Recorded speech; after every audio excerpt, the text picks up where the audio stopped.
again to you, Sentinels, for winning quite handily over 100 Thieves. We'll get started right away. So press, raise your hands if you have questions, and I will call on you. Start with Shay.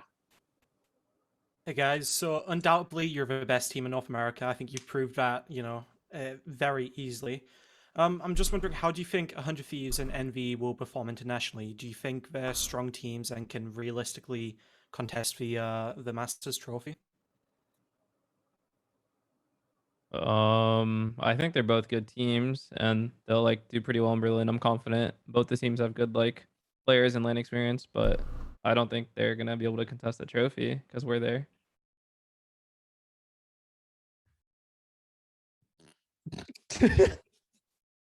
Okay, dude. That was pretty alpha. Okay, okay, dude. There you go. Okay. Okay, then let's go. Okay, so we're there. Yeah, I was just, this is for Shazam. I was just wondering how it feels to play in a qualification tournament, especially these last two games, where we really know nothing about the tournament you're qualifying for in terms of seeding or format or really anything outside of the start date in the teams. Yeah, we have no idea what the format's gonna look like or really anything. So I mean, with things up in the air though, like obviously when people know seedings in like certain matchups, maybe they'll like change how they play in a seeding match. But when you don't know, you kind of just want to play for the best seed. So like you get the best possible scenario, hopefully. Okay, Emery, you're next. Going off that, when you're in to these, final two matches and you're already qualified for Masters, how much how much of your kind of preparation and play is about, maybe scouting out what, 100 Thieves is playing, what they're doing, and getting VODs and figuring out what you need to work on? How much of what you're doing is that, as opposed to, just kind of playing the win? Anyone else want to answer, or should I just keep going? The prep is like a small part of it. I think the biggest thing is like us just talking to each other. Like I'll do the prep on my own, and that just kind of helps me for like calling and like telling people about like important things they should recognize. But outside of that, like we're just really good at talking with each other about how to adjust or things that might be weak and how we should improve on it. And I mean, that at the end of the day, that's all it takes. If you're able to talk to each other and like fix your problems, then you'll continue to win. Anyone else want to add anything? All right, let's go to Scott next. Hey guys, congratulations again. With you guys having already secured your spot in champions just via VCT points, pretty much the only competition, well, not pretty much, the only competition you guys have left now is just international competition. And based off of your first run in Iceland, you guys went undefeated, didn't drop a single map. Are you guys worried that there's going to be more targets on your back? Is there going to be more scouting, specifically people coming up with game plans, directed towards you? Are you guys concerned about that at all, or preparing for that at all? I would say, I think with the way we play, we're not normally too worried about people anti-stratting us. And if they end up actually like getting a counter for us, we just end up playing like way slower, or we'll change the pace and do something we've never done before. So I think with our style, a lot of the international teams can't really like have a hard counter for us because we're just so on the fly that even if they come up with something one round, we could just do something next round. So I'm not really worried about that, but I think in terms of like the international competition, I would say the European teams are definitely still like really good in my opinion. That's one region we'll have to look out for a lot for sure.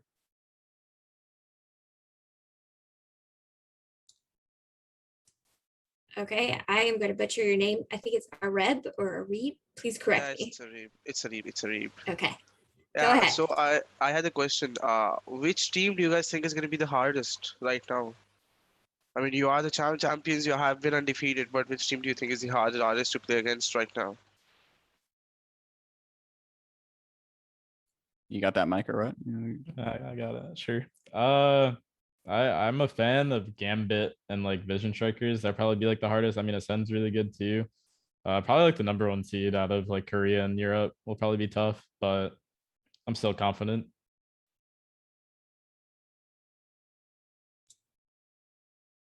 Okay, let's go to Pedro next. Yes, hello.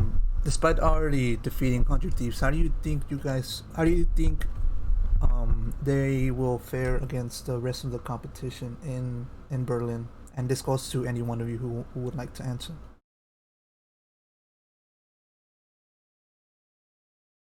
Tyson, dude, Yo, Tyson, what do you Zombs, think? got that? Tyson or Zombs, what do you guys think about this? What do you situation? guys think about 100 I Thieves? mean, I personally think they have a lot of work to do, and their comp is not good on any map. So they need to figure out their like hero pool situation and get everybody on the correct characters to have a chance at winning. Okay.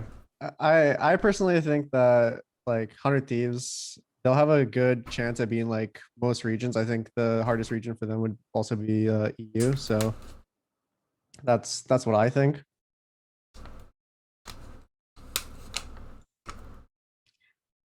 All right, let's go back to Declan.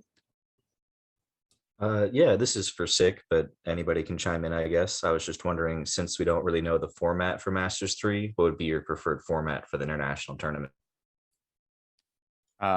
Preferred format. GSL group. Yeah, I don't know, dude. I'm just showing up.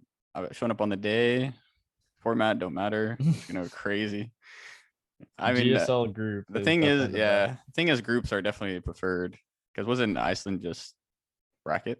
Like Yeah, just let's playoff check bracket? into the We bracket. got we got to buy. Yeah, that's Listen, weird. But couldn't do a that group. groups would be nice for sure. Yeah. Good seeded groups would be the best way to do it.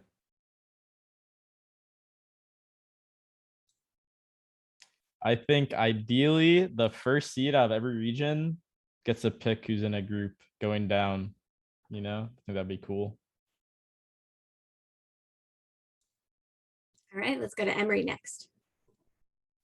This question's also for Sick. You were the only other person than Steel to play KO this tournament.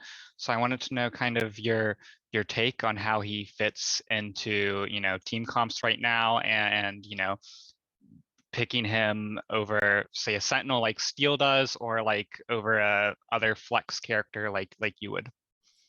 Yeah, I don't know. I feel like we started banning Ascent right after that KO match that I played, so you can see how confident we were. But nah, I mean, in scrims, KO was pretty good for us. I think I was having a lot of impact in scrims, but when it came to the match, I was just out of position a lot, and I was able to help my team with his utility.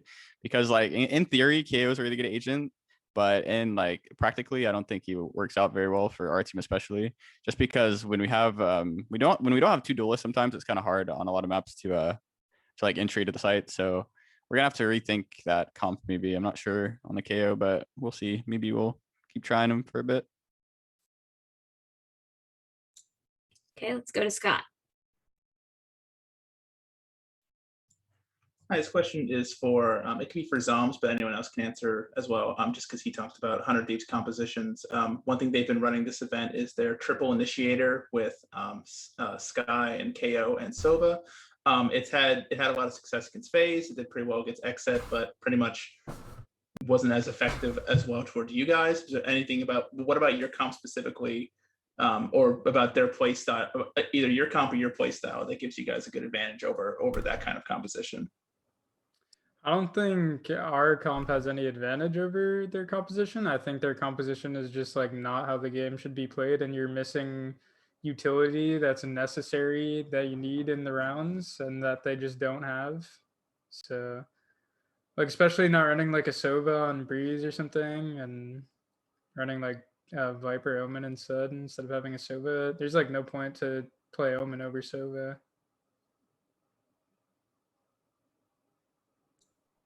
Okay, let's go back to Emery. You guys have, you know, played through all of the challengers and masters brackets this year. Do you feel the VCT format ever gets, you know, repetitive, doing the same style of tournament, you know, each week and month? Do you want it to be any different, or do you like the consistency of doing the same style of bracket over and over again? I actually think the format is awful. It gets really tedious, and there's a huge gap between when teams play, especially with like this stage. The challengers won, all the top 4 in challengers won, made top 4 in the challengers playoffs, and so they played really early on. They qualified, and then for 3.5 weeks you didn't watch the teams play, and so then the focus becomes challengers 2 teams, and then you jump into challengers playoffs. Not only is that like kind of weird because the best teams qualify and they just sit around for 3 weeks. But then like they're also not getting like match time, and I think that plays a factor as well. Like the teams that play matches sooner is like more beneficial than just like sitting around screaming all day because it's not nearly as productive. I think they should restructure it in some way for sure.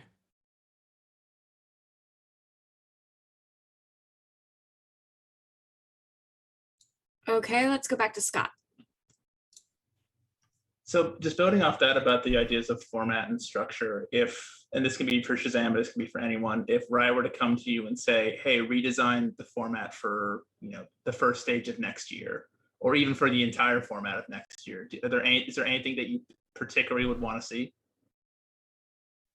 I'm not sure. I think the format, I personally don't mind the format that much. I think it's good because you don't get burnt out as easily as if there's like some crazy format. But I think at least for the open portion of the tournament, like the 120 team bracket, I think if possible, it should be double limb or maybe some sort of way where you can't just get upset like in the round of 8 or round of 16 or whatever for the open qualifier, because you only get 2 chances, 3 chances. So I think in an ideal world, maybe if it's going to be an open circuit, I think you should have more chances, I think, without getting upset, in my opinion.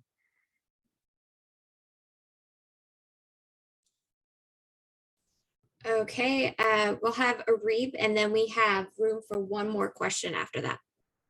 Okay, so I just have a small question. Who do you think is the MVP of today's match? Like overall, all 3 matches, who was the MVP overall? What do you think, Thomas? Who's MVP here?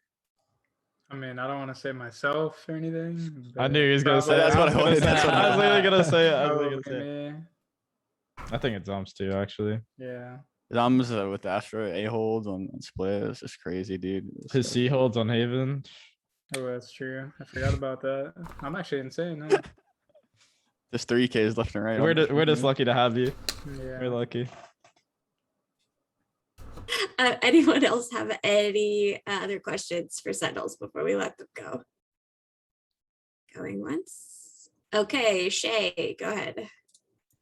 Sorry if this has been asked. I had to step out real quick, but did the jet pick from Steel throw you guys off at all today? They didn't throw us off. We're kind of making fun of it. Yeah, we laughed at it. It just seemed Yeah. like really left field. I think we used the word desperate. Yeah, because I mean, them picking Bind in the first place was a desperation pick. Like they kind of had to cheese that one on us first to like set the pace of the series. So I think it was like the Vision Strikers comp maybe or something like that. And I don't know, Steel likes buying the op a lot, and it doesn't seem like Austin does. So that's probably why. And with that mic drop, we say thank you very much to Sentinels. We wish you all the best when you go to Berlin representing NA as the #1 seed. And congratulations. I'm sure we will see you again. Thank you. Take it easy, guys. Have a good night. Thank you. You too. Bye-bye. Bye. Recording